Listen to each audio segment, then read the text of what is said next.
دیکھو اب یہاں سے تیز چلنے کے ابواب ہیں، کوئی تفصیل ہے نہیں کسی ابواب میں. مقصد یہ ہے کہ جو آدمی تمہارے ساتھ حسن سلوک کرے تو اس کا شکر ادا کرنا چاہیے. حضور نے فرمایا کہ جو آدمی لوگوں کا شکر ادا نہیں کرتا وہ اللہ کا شکر ادا نہیں کرتا.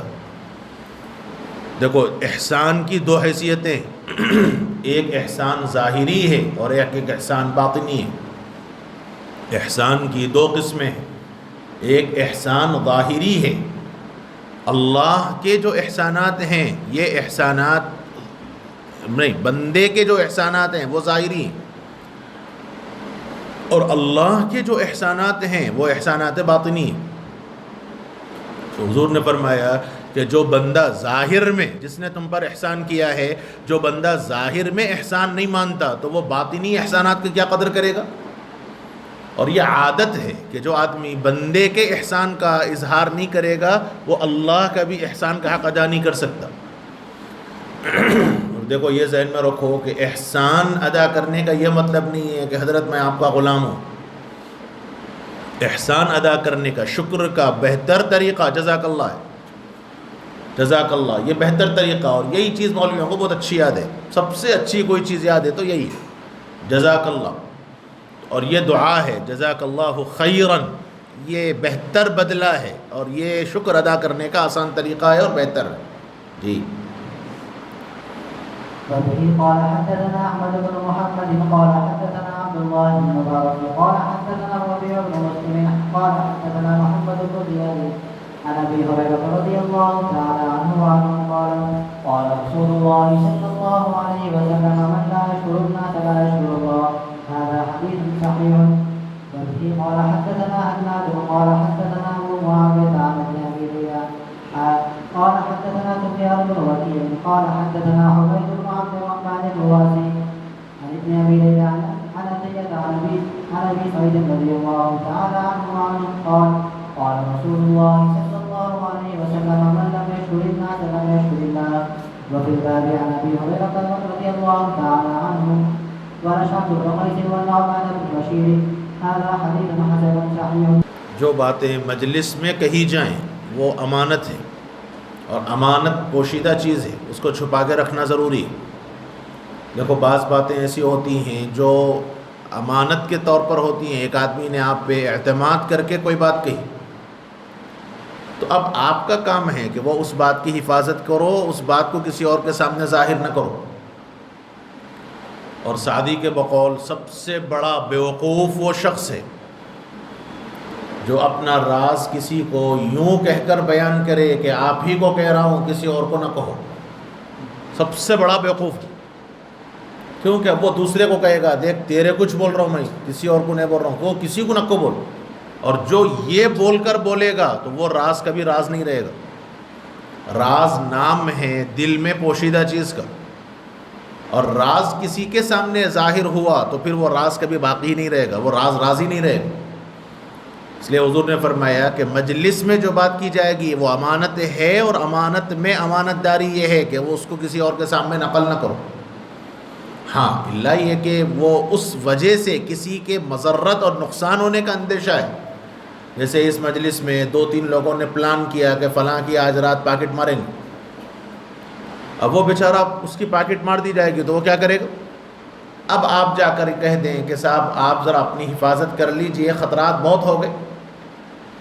یہ بولنے کی ضرورت نہیں ہے کہ فلاں فلاں صاحب کو میں آج سنا کہ آج تمہاری رات میں تمہاری پاکٹ مارنے کا ارادہ تھا. یہ بولیں گے تو غیبت ہے. وہ بھی پرسوں کے سبق میں نے بتلایا کہ کسی کو نقصان پہنچانے کے واسطے غیبت کرے تو غیبت کا گناہ وہ بھی نہیں ہوگا. لیکن اس کے مقابلے یہ زیادہ بہتر ہے کہ بھائی اپنی اپنی حفاظت کر لو. آج کل چوریاں بہت زیادہ ہو رہی ہیں تو متنبع آدمی ہو جائے گا. تو بعض امانتیں ایسی ہیں جو بعض مجلس کی باتیں ہیں وہ امانت ہی کے طور پر. جیسے میں 2-3 طلباء سے بیٹھ کے کوئی بات کر رہا ہوں کسی کے متعلق، تو اب وہ امانت ہے. اب وہ کسی اور ان 3 کو کسی اور چوتھے کے سامنے بولنا جائز نہیں. اور بعض باتیں وہ ہوتی ہیں جو امانت کی قبیل کی نہیں ہوتی، عمومی ہوتی. تو عمومی باتوں کو چھپانا ضروری نہیں ہے. جو باتیں اب یہ کیسے سمجھو کہ یہ امانت کی بات ہے یا غیر امانت کی بات ہے، تو وہ دلالتاً بھی سمجھ میں آئے گی، صراحتاً بھی سمجھ میں آئے گی، اس کو وضاحت کی ضرورت نہیں.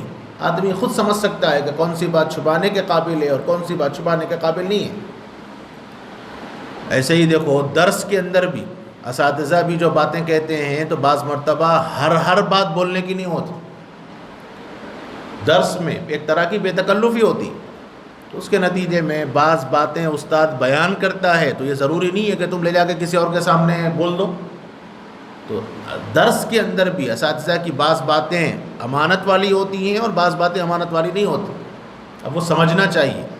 جیسے میں نے یہاں کسی کی بارے میں کوئی بات نقل کی، اب تم وہاں جا کے آج لہجی صاحب سبق میں یہ بول رہے تھے وہ آپ کے متعلق اور ایسا ہے ویسا ہے، تو بھائی یہ باتیں تو مناسب نہیں، یہ تو امانت کی تھی۔ دیکھو ایک مرتبہ مجھے ڈانٹ پڑی دارالعلوم میں، اسی ترمذی شریف کے گھنٹے میں حضرت مولانا ارشد مدنی صاحب دامت برکاتہم نے ایک مرتبہ بڑا سخت لتھاڑا بدبو کے اوپر اور حقے کے اوپر، اور حضرت نے کہا کیسے پیتے ہیں لوگ پتہ نہیں، بدبو ہوتی ہے اور ایسا ہوتی ہے، اور پھر وہ حدیث پڑھاتے ہیں فلاں فلاں خوب۔ میں عصر کے بعد مدراسی صاحب کے پاس جا کے تالا بولا حضرت، اب انہوں گڑ کر لیتے بیٹھے تھے، تو میں بولا حضرت آج سبق میں ایسی بات ہوئی، مولانا ارشد صاحب ایسا بول رہے تھے، تو مدراسی صاحب بولنے لگے کہ حضرت آپ ان سے پوچھتے ان کے والد محترم مولانا مدنی صاحب پھر کیوں جمع کرتے تھے حقہ لوگوں کے واسطے، وہ تو پیتے نہیں تھے، لیکن اس زمانے میں 7 سالہ اجلاس ہوتا تھا تو پورے بڑے زمیندار آتے تھے، تو ان زمینداروں کو چلم بھر کے حضرت مدنی دیا کرتے تھے۔